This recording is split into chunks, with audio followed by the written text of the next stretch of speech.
Thank you so much for the introduction, and thank you all for being here. I actually just finished my dissertation work, and this is part of my dissertation work. Before I start, I want to mention that this talk includes content about pregnancy loss. People joyfully share happy moments and exciting life events on social media platforms. Announcements of a new dream job, getting married to a beloved partner, or becoming parents of healthy children. However, when people experience distress, stigma, or trauma, a lot of times they find it difficult to use social media platforms to talk about these experiences and emotions associated with them.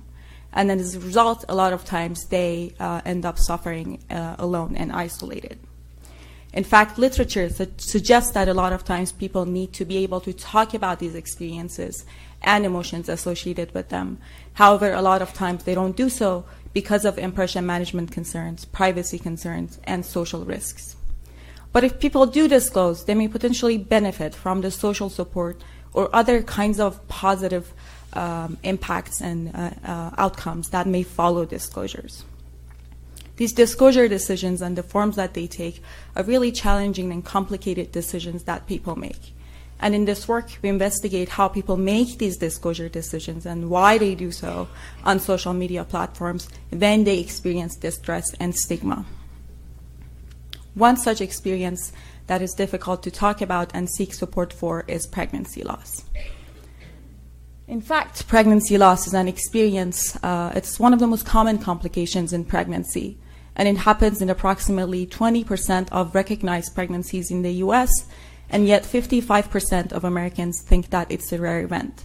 So you could imagine that when it does happen, people might feel very isolated and alone. Here's a very public example of an artist who shared about their experience with loss a while ago that went viral on social media, which depicts the couple in their car crying together. However, not many people feel comfortable to talk about their experiences with loss online and offline. In fact, there's literature that suggests that pregnancy loss is an experience that's traumatizing for many who go through it. It comes with feelings of shame and guilt, which are oftentimes some of the most difficult feelings to disclose. It also influences people's sense of self and identity, their social relationships, and it comes with a lot of negative well-being effects, such as depression symptoms or PTSD. Also, a lot of times when people do talk about their experiences with this kind of loss, they report receiving unsupportive or unhelpful or outright hurtful reactions from others. While parenthood and pregnancy have been subjects of inquiry in the HCI and social computing venues, pregnancy loss has been largely absent from this literature in spite of its importance and prevalence. And it really provides a rich context to understanding how we can design computing systems for sensitive and safe self-disclosures in online spaces and for supportive interactions to form around them.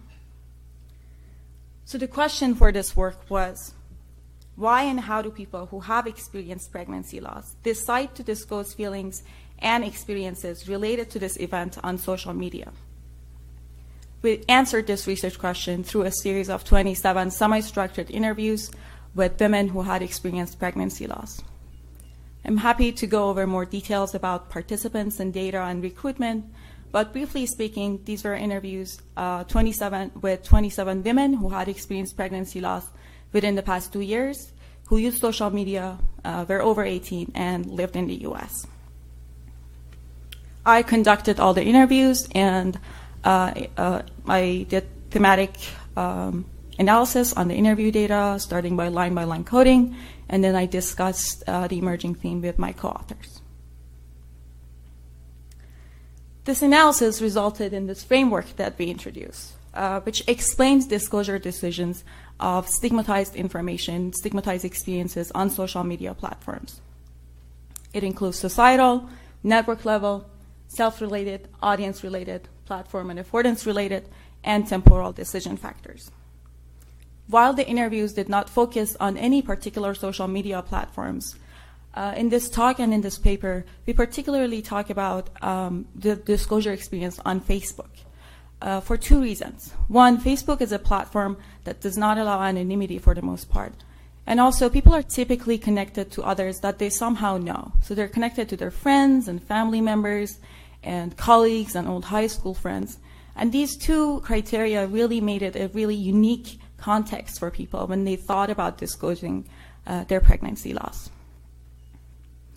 In the interest of time, I'll be talking for the most part about network level and platform and affordance-related decision factors, but I'll also briefly go over the other 4 decision factors in this talk.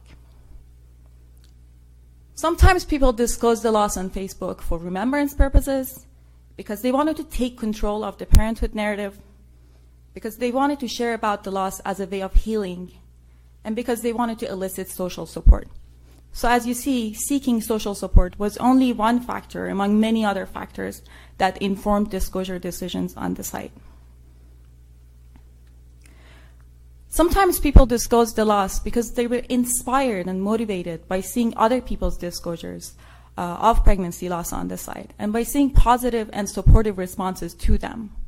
And other times they disclosed because they wanted to be a source of support for invisible similar others who have gone, might be, or will be going through a similar experience in their network.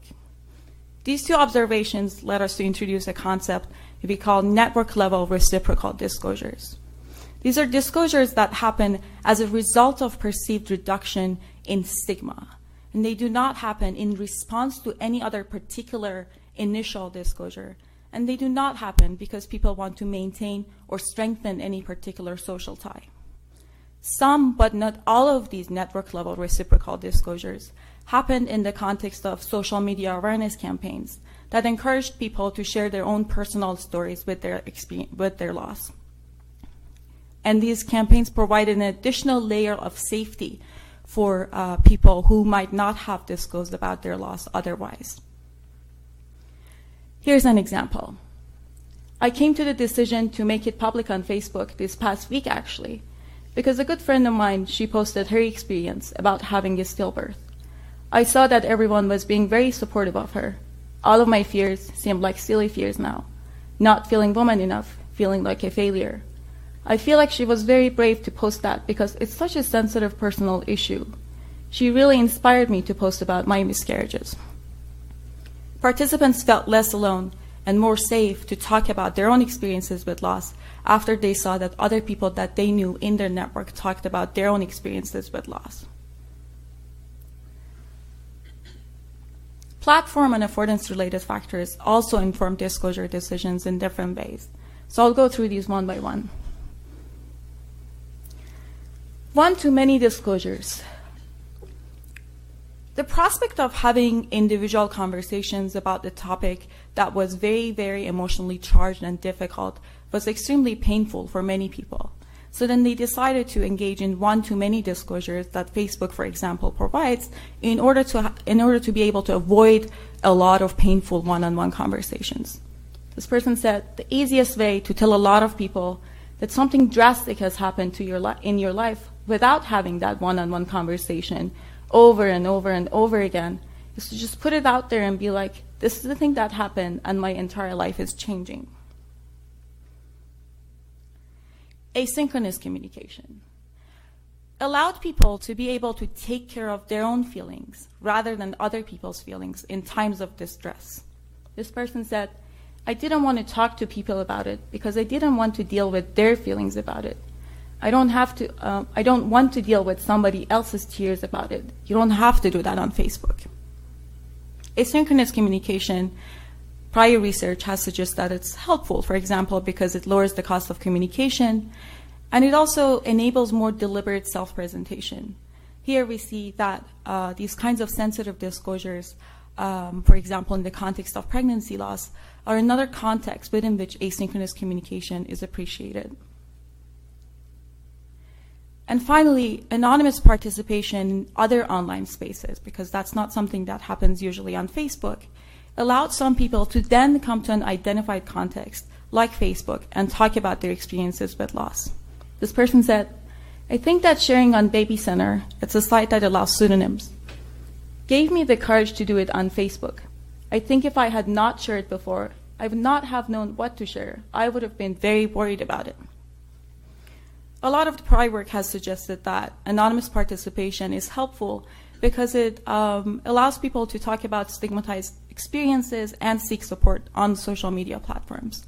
Here we see while anonymous participation was helpful, it oftentimes was not sufficient because people still felt the need to be able to talk about their experiences with their networks of known ties rather than with complete strangers on the internet. To briefly go over the other motivations for disclosures on Facebook, audience-related factors, audience-related motivations were largely of preventive and control nature, where people wanted to avoid certain kinds of reactions from their audience. So questions like, so how's the pregnancy going? Or are you trying to have kids? Things like that were topics that people did not want to engage in and did not appreciate. So they would disclose the loss once and for all to not have to deal with that. Temporal factors refer to the amount of time that had passed since the loss experience, and they also inform disclosure decisions in different ways.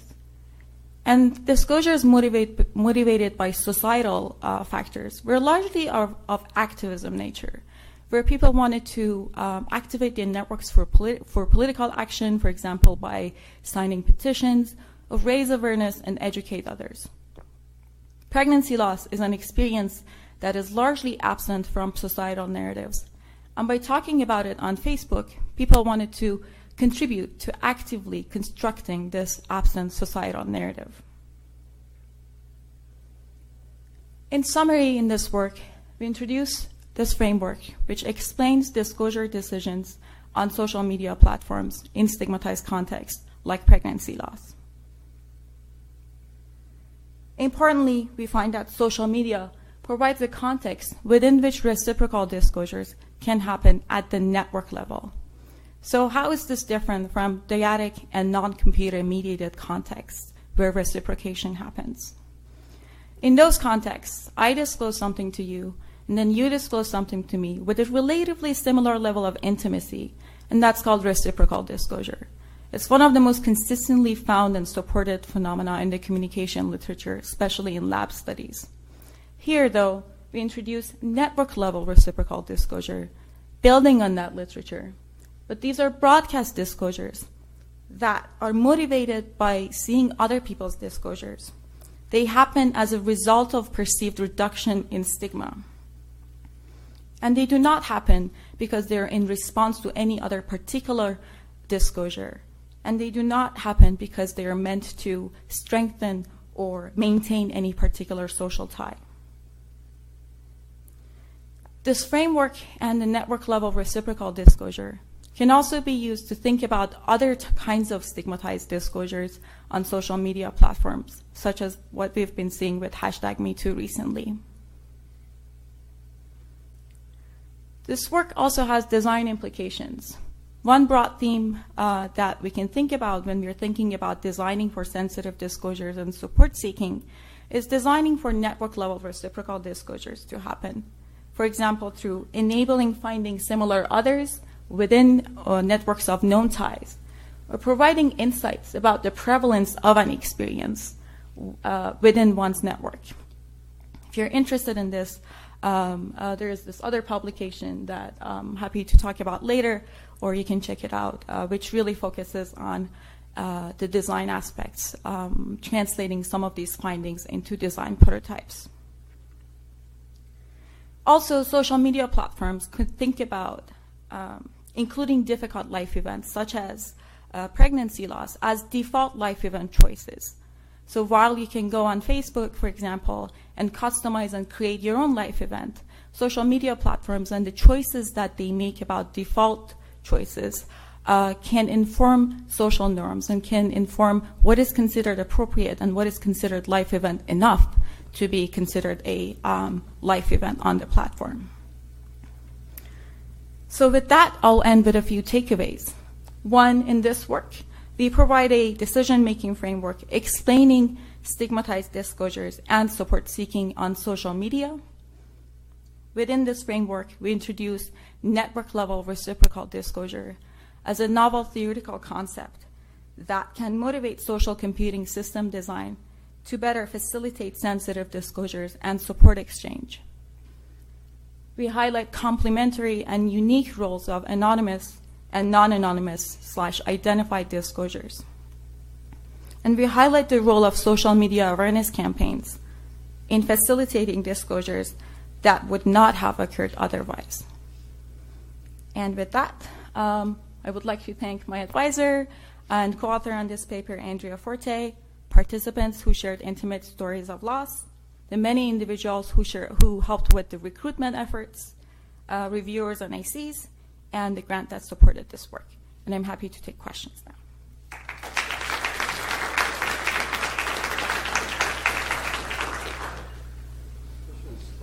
So, Joe Constant, University of Minnesota. I love what you're pulling out of this in this notion of reciprocal network disclosures. And as you were saying that, the first example I could think of, which is not the first one that occurred, was when newspapers started printing commitment announcements and later wedding announcements of same-sex couples to reduce the stigma and allow people to share that information publicly without necessarily having to have the individual conversation with each person they were disclosing it to. And I'm wondering what you've seen that's different about this in the online social media space from the community located print spaces, the community newspapers and other places where people have also posted notices about good news and bad news. Obituaries go back longer than any of us. Mm-hmm. So I'm not completely familiar with what happened with the newspapers. That's probably because I wasn't in the U.S. at the time. But what was that? What did newspapers do? So suddenly, in addition to wedding announcements, you started to see announcements of same-sex commitments and later same-sex weddings, and things that weren't publicly announced became routine to announce publicly. Right. We're seeing some of the same things you're talking about. I'm happy to take that offline. I'm not familiar with that context. Steve Whitaker, UCSC. So I just wanted you to comment on kind of the opposite behaviors that we've seen on Facebook in the context of relationship breakup. So when we interviewed people, so I think this is great, and it's it's very interesting. But say in the breakup context, we had people saying that they would not post on Facebook about the breakup experience because they didn't want to deal with what seemed to be kind of weak tie attempts to kind of give support, right? And so basically it's somebody I don't care about so much in a situation where I'm, feeling down and there's like some pressure to respond to this person who's not really meaningful in my life, who's being sincere, but I don't have the time. Yeah, that's a great point, and that's actually something that I didn't talk about here, and I didn't write about in the paper, but all the decision factors that I introduced in this framework, they also apply to non-disclosure decisions. So the interviews were with people who had experienced pregnancy loss and had disclosed and have not disclosed. So what you're talking about would fit under audience-related considerations that led to non-disclosure decisions rather than disclosure decisions. Yeah, okay, thank you. You're welcome. Hi, great talk. Sindhu from Georgia Tech. So I am interested in the audience-related factors that go into the disclosure decisions. And you spoke about how Facebook is, the network on Facebook is socially embedded, and it's possibly people you already know. How do you think this would translate to something like a public Twitter profile, where your audience is largely imagined, mm-hmm. and your disclosure can really get into others' network very easily because of the microblogging nature? Right. So these are two different sites, and I think that the audience-related considerations and affordance and platform-related considerations on either network, on either site, would interact with each other.